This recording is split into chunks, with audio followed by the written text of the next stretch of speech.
भावे त्याचे द्वारी श्वानयाती. सत्संगतीचं तेवढं मोठं महत्व असल्यामुळं महाराज म्हणतात की त्या संतांच्या दारात मला माझा जर अधिकार नसेल. गती 3 प्रकारची आहे, उत्तम गती, मध्यम गती आणि कनिष्ठ गती. उत्तम गती अशी आहे, ज्या देवाचे आम्ही अंश आहोत त्या देवामध्ये जाऊन विलीन होणे हे उत्तम गती आहे. आणि मध्यम गती महाराज पुन्हा माणसाच्या जन्माला येणे. आणि उर्वरित कर्म महाराज साधण्यासाठी माणसाच्या जन्माला कोणी येत नाही. लक्षात आलं? माणसाचं जन्मात येण्यासाठी सुद्धा कितीतरी पुण्य लागतंय महाराज. अंगद, उद्धव, नामदेवराया आणि तुकोबाराया, जगद्गुरु तुका अवतार नामयाचा. परमार्थाचे कार्य उर्वरित राहिल्याच्या नंतर परमार्थाचे उर्वरित कार्य साधण्यासाठी पुन्हा माणसाच्या जन्माला येतंय असं शास्त्राचं म्हणणं आहे. बरोबर आहे? आणि माणसाचं जन्माला येणे हे मध्यम गती आहे. पण पलीकडे गेल्यावर कनिष्ठ गती महाराज 84 लक्ष एवढीमध्ये पुन्हा फिरायला जाणे हे मात्र कनिष्ठ गती आहे. बरोबर आहे? 84 लक्ष एवढी फिरता दुःख भोगिले आणि ज्ञानदृष्टी हरपलेली असल्यामुळं पुन्हा जन्माला येणे, पुनरपि जन्म पुनरपि मरणम, ते कनिष्ठ गती आहे. महाराज म्हणतात तसं त्या कुत्र्याच्या जन्माला 84 लक्ष एवढीत असणाऱ्या त्या कुत्र्याच्या जन्माला मला जन्माला घातलं तरी जमलं, म्हणजे नीती यातीला मला जन्माला घातलं तरी जमलं. पण लक्षात ठेवा त्या संतांच्या दारात जन्माला घातलं पाहिजे. का तर महाराज त्या ठिकाणी त्यांचं उष्टवाळ खायला मिळेल आणि त्यांचं उष्टवाळच खायला नसून त्यांच्या ठिकाणी दुसरं काहीच नसल्यामुळं, जोडधंदाच नसल्यामुळं महाराज खूप सुंदर सांगतात, अखंड दया तुझी प्रीती, अखंड दया तुझी प्रीती, अखंड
तयाकडे केली पाट, नाही का?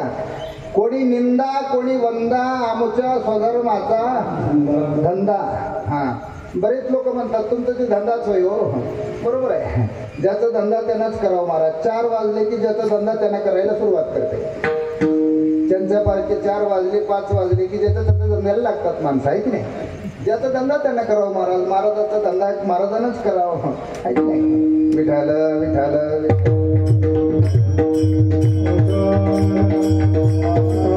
साधूच्या ठिकाणी इतरत्र दुसरं काहीच नसल्यामुळं, सारखं नामाचं संकीर्तन होत असल्यामुळं त्या साधूच्या ठिकाणी, म्हणूनच महाराज त्या साधूला नामधारक म्हटले गेलेले आहे. महाराज होणं सोपं आहे, कीर्तन करणं सोपं आहे, अभंग पाठ करणं सोपं आहे, भागवत करणं सोपं आहे, जगद्गुरु होणं सोपं आहे, देवही होणं सोपं आहे. महाराज म्हणतात नामधारक होणं अवघड आहे. काय होणं अवघड आहे? नामधारक होणं अवघड आहे. नामधारक कोणाला म्हणावं? कानात नाम घेतलं त्याला म्हणावं काय? हा, नाही नाही. बरेच काही माणसं गुरु करून सुद्धा आणखीन सुरू केलेले हातात. एकाला मी विचारलं तू गुरु केला होता तर सुरू कस काय केला रे? ते म्हणला गुरु आमच्या जवळच सोयरा आहे. सद्गुरु सोयरा झाला म्हणून काही आचरण बिघडावा, घरचा दिवा झाला म्हणून काही आड्याशी बांधावा, सोन्याची सुरी झाली म्हणून काही गळ्याशी बांधावा, नाही का. आणि गावचा पाटील झाला म्हणून काही गावच बुडवावा.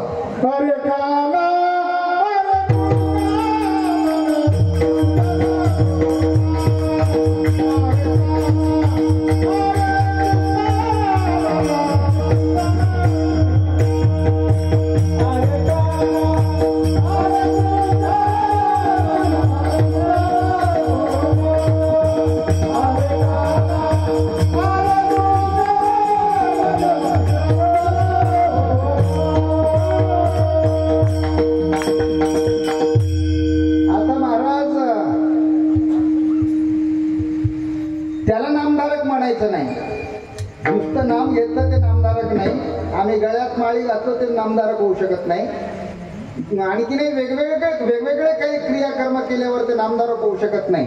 नामधारक याला म्हणायचं आहे, भगवद्गीतेतलं एक श्लोक आणि आनंद गीतेतलं एक ओवी, त्या दोन्हीचं मी महाराज थोडस मिळतं जुळतं असल्यामुळे दोन्ही बाजूला काढून ठेवल्यात, सांगून जातो, लक्षात घ्या. अनन्या चिंतयन्तो मां यजना पर्युपासते तेषां नित्याभियुक्तानां योगक्षेमं वहाम्यहं.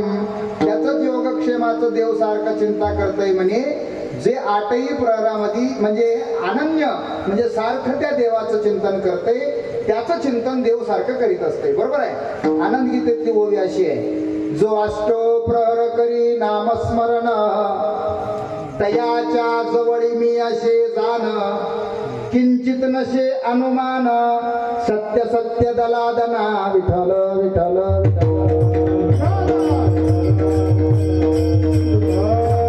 आजही प्रहरामध्ये ज्याच्याकडे नामाचं चिंतन असतंय त्याला नामधारक म्हणतात. आणि त्या नामधारकाला जेव घालण्याचं महत्व महाराज एका ठिकाणी सांगतात, नाथराय एका ठिकाणी सांगतात.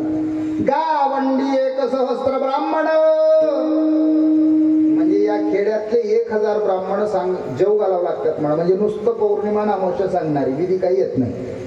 असे 1000 ब्राह्मण जेव घातल्यावर पुण्यक्षेत्राचं 1 ब्राह्मण जेव घातल्याचं पुण्य लागतंय.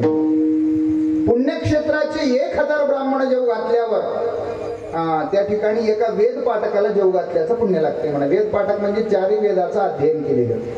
असे 1000 वेद पाठक जेव घातल्यावर एका पंडिताला जेव घातल्याचं पुण्य लागतंय म्हणा. पंडित कोणाला म्हणावं? 4 वेद 6 शास्त्र 18 पुराण सर्वेच उपनिषद पारांगत आहेत, विचारल्याबरोबर प्रश्नाचं उत्तर देत आहे, त्याचं नाव पंडित आहे. असे 1000 पंडित जेव घातल्यावर एका मुंडीत संन्याशाला जेव घातल्याचं पुण्य लागतंय. 1000 मुंडीत संन्याशी जेव घातल्यावर एका परमहंशाला जेव घातल्याचं पुण्य लागतंय म्हणा. संन्याशाचं पुढचं परमहंशी आश्रम सांगितलंय. संन्याशाचं तरी अंगावर कपडे असतात, त्यांना तरी कपडे घालायला सांगितलंय, पण परमहंशाच्या अंगावर कपडे नसतात. आमचे तरुण सागर महाराज मुलाखतीत सांगायचे जैन धर्माचे, जिसका पाव में जूता नहीं जिसका सिर पर छता नहीं, जिसका बैंक में खाता नहीं आणि जिसका जग में किसका सोबत नाता नाही, वो कोण आहे बोले? दिगंबर साधू, त्याला म्हणावं परमहंसी साधू. आपल्या दत्त संप्रदायामध्ये नांदेड जिल्ह्यात तसे 2 साधू होऊन गेले. वैरागी आपल्या ब्रह्मचारी महाराज जे बाळगुरु महाराजांच्या काळामध्ये सह्याद्री पर्वती वडगुंपेच्या ठाई बाळगुरु आई भेट दिली त्या ब्रह्मचारी महाराजाला. त्यांनी सुद्धा संग्रह काहीच केला नाही, सारखं दत्त म्हणत राहिले. हे जे दत्त नामाचा पारा तिथं वडगुंपेवर चालू आहे, हे दत्त मंत्र त्या ब्रह्मचारी महाराजाला बाळगीर महाराजाने दिलेले मंत्र आहे. त्यावेळेस पासून आजपर्यंतही तिथं पारा चालू आहे. आणि महाराज अलीकडल्या काळामध्ये तुम्ही कोणी बघितले असाल, माळकोट्याला वगैरे आले होते वैरागी महाराज. आज पहाटे 4 वाजता जेवायचे तर उद्या पहाटे 4 वाजता जेवायचे. पुन्हा मधल्या काळामध्ये जेवण नाही वगैरे वगैरे, संग्रह काही नाही, स्वयंपाक जवळ करायचं नाही, लोकांनी आणलेले डबा खायचा आणि ते आज पहाटे 4 वाजता तर उद्या 4 वाजताच खायचं.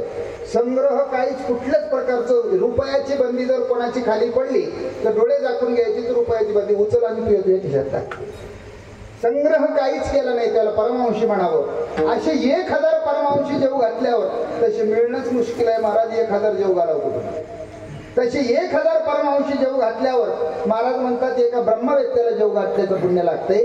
आणि तेच नात्राया सांगतात आतापर्यंत 4च ब्रह्मवेत्ते झाले. शुकयज्ञवल्क दत्त कपिल मुनी हरीशी जाणोणी हरीच झाले.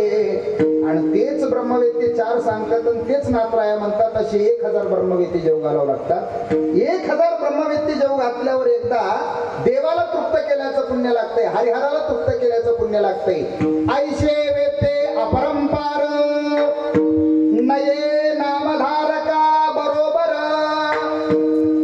म्हणून महाराज त्या ठिकाणी त्या नामधारकाचा अधिकार जे आहे ते देवाचे पुढचा अधिकार असल्यामुळं महाराज म्हणतात आम्ही नामाचे धारक नेनो प्रकार अनेक सर्व भावे एक विठ्ठलचे प्रमाण न लगे जाणावे नेनावे. आणखी नाही पुढे जाऊन महाराज सांगतात याविन अनेक असता पै साधन वान शेण विठोबाचे. म्हणून ते नाम तिथं श्रवण करायला मिळतंय आणि त्यांचं उष्टावळ खायला मिळतंय. म्हणून महाराज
साधनामध्ये सोपं असं असणारं साधन आहे महाराज.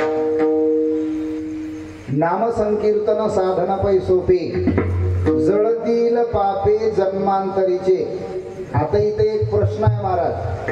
तुम्ही म्हणत असाल नाम सोपं आहे महाराज, पण कोणतं नाम? तुम्हाला जे नाम माहीत असेल ते नाम. लक्षात आलं? माझ्या मतानं औषध महत्वाचं नाही, पथ्य महत्वाचं आहे. काय महत्वाचं आहे? पथ्य महत्वाचं आहे. अमेरिकेहून माणूस औषधी आणायला लावायला, पण औषधी खाणारा माणूस रोजही औषधी आणाले. औषधी काय करतील म्हणालो? अमेरिकेनं औषधी आणू द्या की त्यांना. मग काय करावं महाराज? त्याचा पथ्यच नाही ना. म्हणून महाराज पथ्य नाम विठोबाचे, ज्याने विठ्ठल मात्रा घ्यावे त्याने पथ्य सांभाळावे.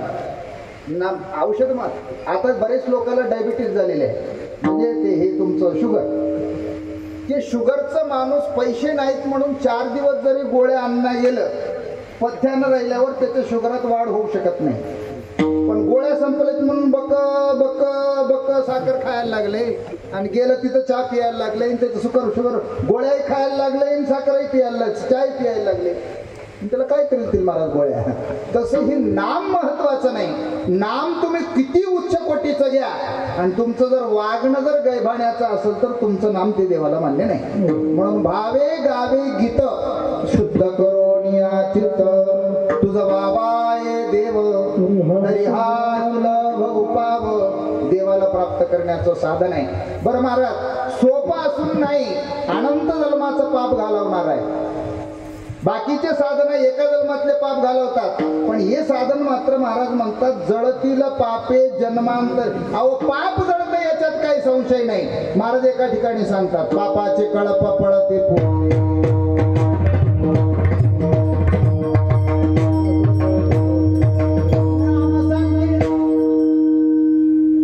काय महाराज? काय होय? काय केल्यावर पापाचे कळपचे कळप पळून जातात हो? हरिपाठ आहे, हरिपाठ. रामकृष्ण उच्चार अनंत राशी तप, पापाचे कळप पळती पुढे. त्या नामाच्या उच्चारानं तपाच्या राशी होतात, आणि पापाचे कळपचे कळप पळून जातात. अनंत जन्माचे पाप पळून लावणार ते नाम आहे. पळे भूत बाधा बेणे तेथे. म्हणून महाराज तेथे रामनाम होईल श्रवण. आणि त्यांचं उष्टावळ महाराज, उष्टावळच नाही, एका ठिकाणी तर महाराज सांगतात शेविन उच्चिष्ट लोळेन अंगणी, वैष्णवाच्या नानी होईन किडा. माझा जर अधिकार नसेल तर त्या ठिकाणी मला किडा करून त्यांच्या नानीत घातलं तरी जमलं. त्यांनी आंघोळ केलेले पाणी, त्यांनी स्नान केलेले पाणी माझ्या अंगावर पडेल. आणखी नाही त्या पुढे जाऊन महाराज म्हणतात माझा अधिकार जर नसेल तर त्या ठिकाणी सेवक करून जरी तुम्ही ठेवला तर माझी सेवा करण्याची तयारी आहे. अभंगाचं तिसरं चरण.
तेथे भले. सेवक करून सेवकाचं सुद्धा भाग्यदशा कधी उदयाला येईल सांगता येत नाही महाराज.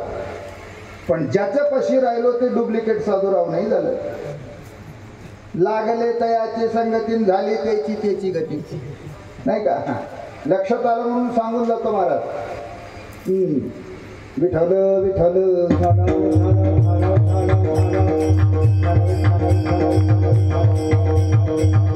लक्षणायुक्त साधूच्या संगतीत गेल्याच्या नंतर महाराज तुम्हाला सांगून जातो. महाराज खूप सुंदर सांगतात, संतांचा तो संग नोहे बलतैचा तात्काळची दशा पालटती. आणि त्याचं उलट घ्या प्रमाण, संतांचा तो संग न करावा वास एखादा गुण दोष अंगा येती. ते तुक बघायचंच प्रमाण आहे. महाराजांनी प्रसंगानुसार प्रमाण सांगितल्यात. जसं जसं समोरचं प्रसंग बघितला तसं तसं महाराजांनी सांगितले.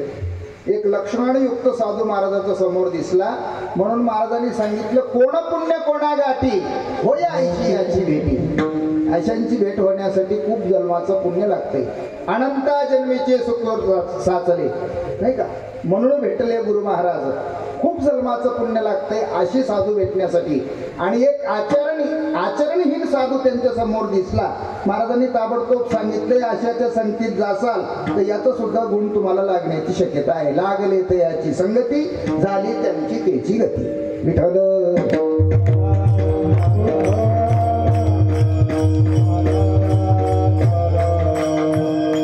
नाथरायांच्या घरी महाराज एक मनाचं पुरण शिजायचं.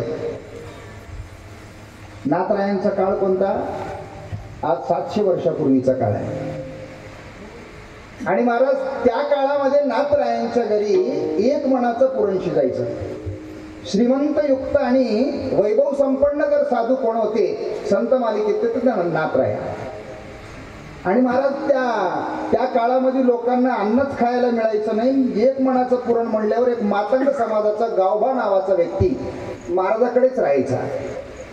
त्या पूर्णाच्या पोळ्या खाण्याच्या त्या आशेने.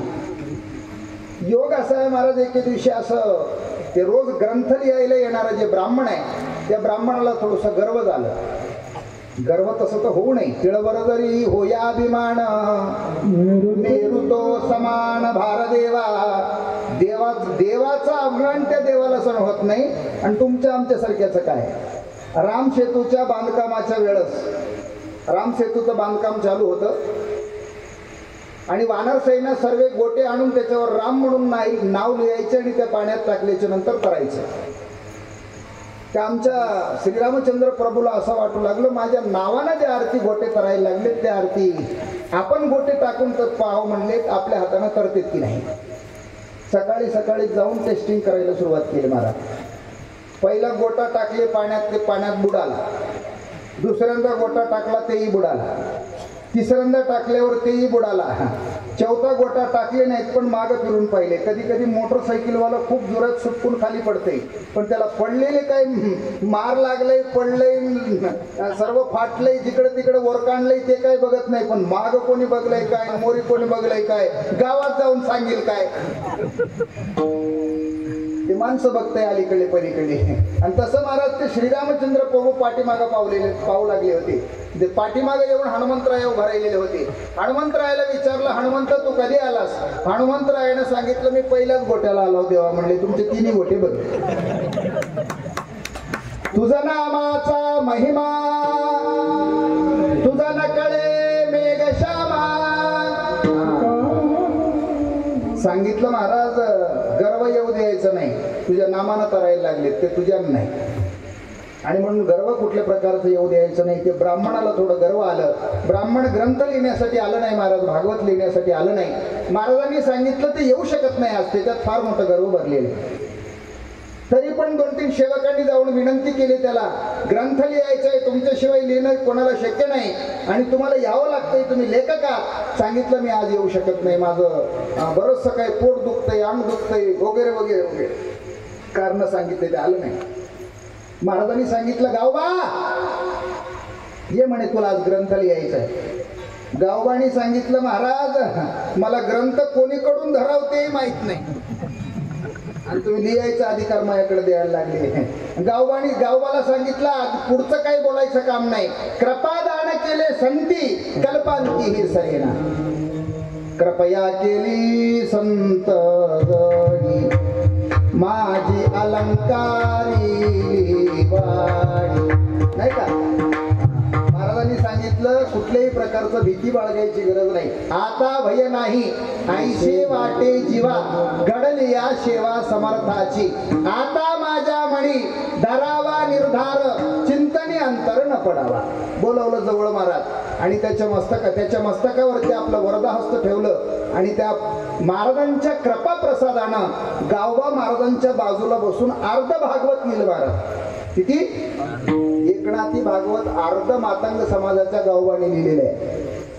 अयोध्या खंडापासून भावार्थ रामायण संपूर्ण त्या मातंग समाजाच्या गावबाने लिहिलेले आहे. म्हणून परमार्थामध्ये जातीला महत्व नाही, परमार्थामध्ये भावाला महत्व आहे. एका ठिकाणी महाराज खूप सुंदर सांगतात, भजे का त्वरित भावना युक्त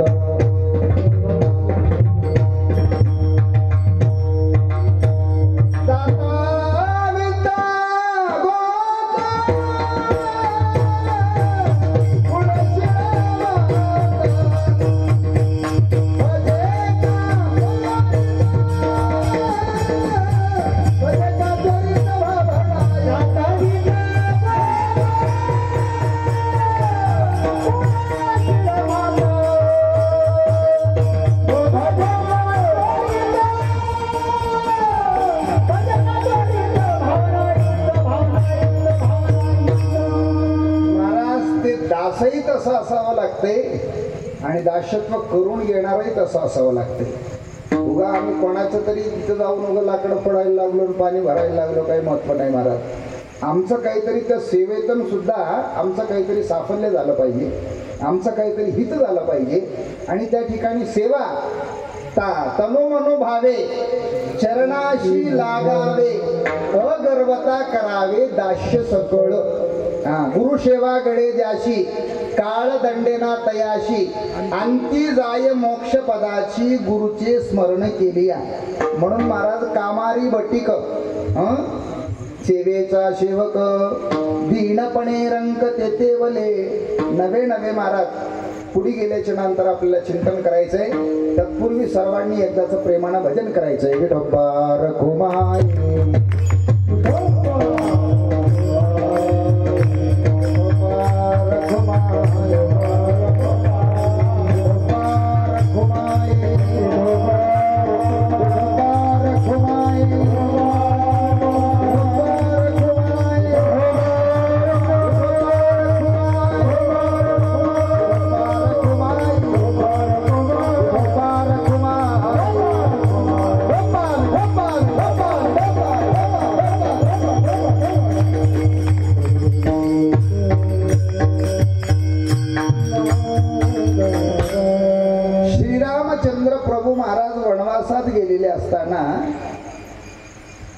भारद्वाज ऋषीच्या आश्रमावरती एके दिवशी ते मुक्कामाला होते. भारद्वाज ऋषींनी आश्रमात गेल्याच्या नंतर त्यांचं योगक्षेम विचारायला सुरुवात केली. भारद्वाज ऋषी विचारत आहेत, तुमच्या अयोध्येमध्ये वाटण्या झालेत म्हण, तुमच्या अयोध्येमध्ये वाटण्या झालेत म्हण. आता नवीन झालेली गोष्ट 4 दिवस विचारतातच माणसं. ते विचारता विचारता श्रीरामचंद्र प्रभूंनी सांगायला सुरुवात केलं, आमच्या अयोध्यात वाटण्या झाल्यात, पण आमच्या अयोध्यात 4 पुरुषार्थाचे वाटण्या झाल्यात. आमच्या अयोध्यामध्ये बंगल्याचे किंवा वावराचे वाटण्या झाले नाही. कोण सांगितले? श्रीरामचंद्र प्रभूंनी. 4 पुरुषार्थाचे वाटण्या झालेत म्हणल्यावर भारद्वाज ऋषी विचारायला सुरुवात केली, 4 पुरुषार्थ कोणकोणते, कोणाकोणाच्या ईशाला गेले सांगायला सुरुवात केलं महाराज. धर्म आमच्या वडिलाचं ईशाला गेलं. आता रघुकुल रीत सदा चल आई, प्राण जाये पर वचन न जाये, सत्या परता नाही जप, सत्या परता नाही तप, धन्य धन्य सत्य संकल्पत त्रिविधापासून सोडवी, जग में जिसने सच काम किया उसने प्रभु नाम लिया न लिया, जो रहे अपने मस्त धुन में, वो गुरु का मंत्र लिया न लिया, जिसका भाषण में झूठ नहीं, वो ग्रंथों का पाठ किया न किया. काय करा महाराज म्हणजे लबाड बोलणार असेल तर ग्रंथ वाचलं तर काय, पोत्या वाचलं तर काय, आचरण नीट नाही. हा बोलायला उच्च कोटीचं वागणं तर कुठल्याही प्रकारचं नाही, मग काय करायचं म्हणले तसं नाही. म्हणून महाराज म्हणतात खरं बोलणाऱ्या माणसानं जगात नाही परमार्थ केलं तरी जमलं. म्हणून आमच्या काही आईला दिलेले जे वचन होतं त्या वचनाची पूर्तता करण्यासाठी मला स्वतः वनवासाला पाठवणारे माझे वडील धर्म त्यांच्या इशाला गेलं. अर्थ कोणाच्या इशाला गेलं सांगितलं. इथून पुढचं कारोबार, अयोध्याचा कारोबार कोणाला सांभाळायचा आहे? भरताला सांभाळायचं आहे. म्हणून अर्थ हे भरताच्या इशाला गेलं. काम कोणाच्या इशाला गेलं?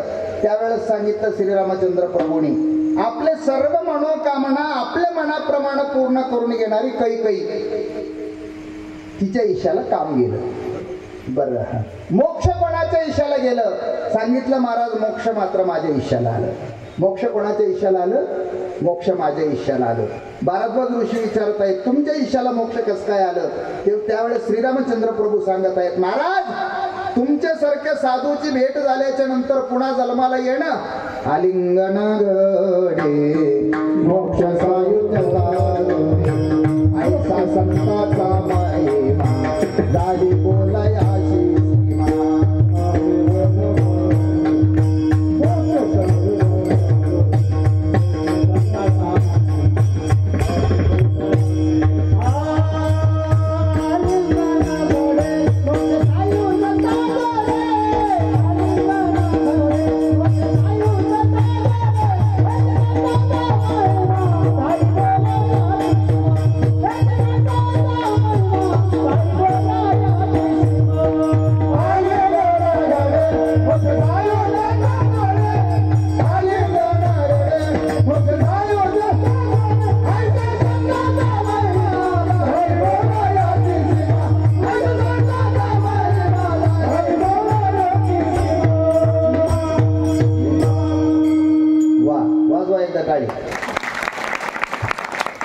मजासाठी नाही, बापूसाठी. कसं आहे महाराज, कीर्तन हे कीर्तन करायच्या मनावर काहीच नाही. कीर्तन हे भजनाच्या मनावर आहे. प्रवचन हे प्रवचन करायच्या मनावर असतंय, त्याला काय बोलायचं ते. पण कीर्तन मात्र हे भजनाच्या आधारावर असतं. नवे एकल्याचा खेळ म्हणून मेळ जमविला, एकमेका साह्य करू आवगे धरू सुपंत. ते भजनी चांगले असलं तर बरं झाले, डाव्या हाताचे झटके मारणार राव नाही झालं. लक्षात आलं म्हणून सांगतो. बाईचा नवरा दारुड्या, बाईचा नवरा दारुड्या आणि कीर्तनकाराचं सोबती भारुड्या, हे दोन्ही माणसं नीट करीत नाहीत. आणि म्हणून महाराज भजनी हे अत्यंत महत्वाचे आहे. लावणी मृदंग स्मृती टाळ घोष शिव ब्रह्मरस आवडी. बरेच काही मृदंगी भेटतात पण बिचारे. यंदाच्या वर्षामध्ये महाराज मी स्वाभिमानानं सांगतो, अभिमानानं नाही, यंदाच्या वर्षात माझे 250 कीर्तन झाली. किती झाले महाराज? आता एक जसं मृदंगी असेल तसं आम्हाला रात काढावं लागते, त्याचा विषय वेगळा आहे. पण ते कमी झालंय म्हणल्यावर चौकून ठोकाय सुरू करते. असे काही मृदंगी असतात, स्वर काही त्याच्या लक्षात येत नाही. मृदंग वाजवण्यापेक्षा मृदंग स्वर लक्षात येणे हे अत्यंत महत्वाचं आहे. आणि म्हणून महाराज सुंदर असं भजनी मंडळ, आणि म्हणून भजनी मंडळासाठी मी म्हणलो होतो विठ्ठल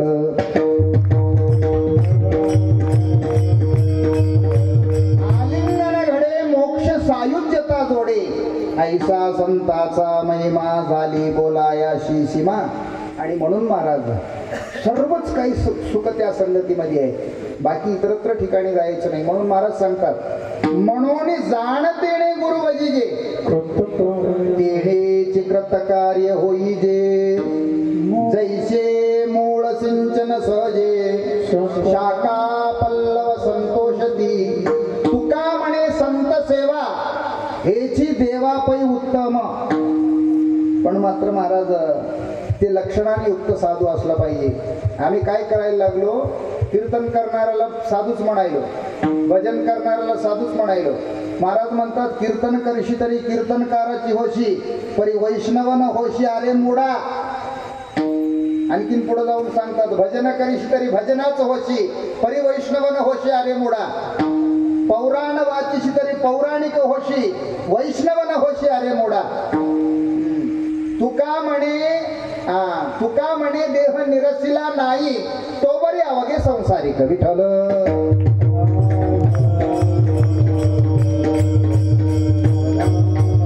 म्हणून महाराज या बरेचशा गोष्टी सोडून देऊन लक्षणाने युक्त साधूचे जर आम्ही संगतीत गेलो तर महाराज म्हणतात त्या ठिकाणी सुखाला काही सीमा नाही. आणि म्हणूनच महाराज एका ठिकाणी सांगतात सुखया संत समागमे नित्य गुणावे तुझिया नामे, दहन होती सकल कर्मे. पुढे काय महाराज, सर्व भावे प्रेमे डुलत असो. बरोबर आहे. आणि म्हणून महाराज त्या सुख इतरत्र ठिकाणी नसल्यामुळं महाराज खूप सुंदर सांगतात, तुका म्हणे सर्व सुख त्या संगती, तुका म्हणे सर्व सुख त्या संगती,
घडील पंगती संताची एखादा वेळ देव जरी कोपला महाराज तर देवाचा कोप संताकडे जाऊन काढता येते.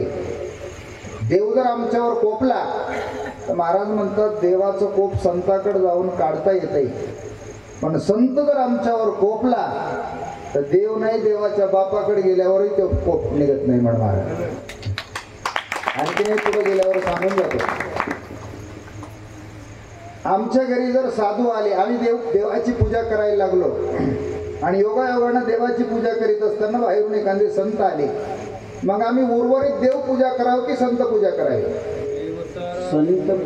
संत पूजावे आरते देव सारावे परते. देवाचं टोपलं बाजूला सारून ठेवायचं आणि त्याच पाटावर त्या संताला उभं करायचं. पहिलं त्या संताची पूजा करून घ्यायची. ब्रह्ममूर्ती संत जगी अवतरले उद्धरावय आले दीनदना. आणि त्याची पूजा करून त्याचं काय सेवा करायचं आहे ते यथासांग सेवा करून त्याला पाठवून दिल्याच्या नंतर ते देवाची पूजा करावी. का तर देवापर्यंत नेऊन पोहोचवणारे संत असल्यामुळं काहीही त्या संगतीमध्ये कमी नाही. म्हणून तुका म्हणे सर्व सुख त्या संगती घडेल पंगती संताची तिथे राम नाम होईल श्रवण घडेल भोजन उच्चिष्टाचे. श्री संत नारायण महाराज यांच्या 37व्या पुण्यस्मरणाच्या निमित्ताने चालू असलेले भव्य दिव्य नामयज्ञ सोहळा श्री संत जगद्गुरु तुकोबाराया महाराज यांचा तुकाराम चरित्र ग्रंथकथा आणि त्या कथेचं आणि त्या सोहळ्यातील आजचा हा 6वा दिवसाचा कीर्तन पुष्प आयोजक मंडळाच्या वतीने माझ्या वाटेला आलेला हा कीर्तन पुष्प सेवा आपण केली म्हणण्यापेक्षा महाराज निमित्त आणि च पश्यामी विपरीत आणि केशवा नच श्रेयोन पश्यामी हातवा सजन मावे. साळून की मंजुळ बोलत ऐशी वाणी शिखविता धनी वेगळाची बुद्धीचा जणिता लक्ष्मीचा पती. आणि म्हणून महाराज झालेले कीर्तन पुष्प म्हणण्यापेक्षा करविली तैशी केली कटकट वाकोळे का नीट देवगाणी. झालेले कीर्तन पुष्प हनुमंतरायाच्या चरणी प्रभू पांडुरंगाच्या चरणी आणि दत्त महाराजांच्या चरणी आणि तुम्हा सर्व श्रोते मायबापांच्या चरणी उपस्थित सर्व महाराज मंडळींच्या चरणी कीर्तन पुष्प समर्पित. सेवेला पूर्ण विराम. ज्ञानेश्वर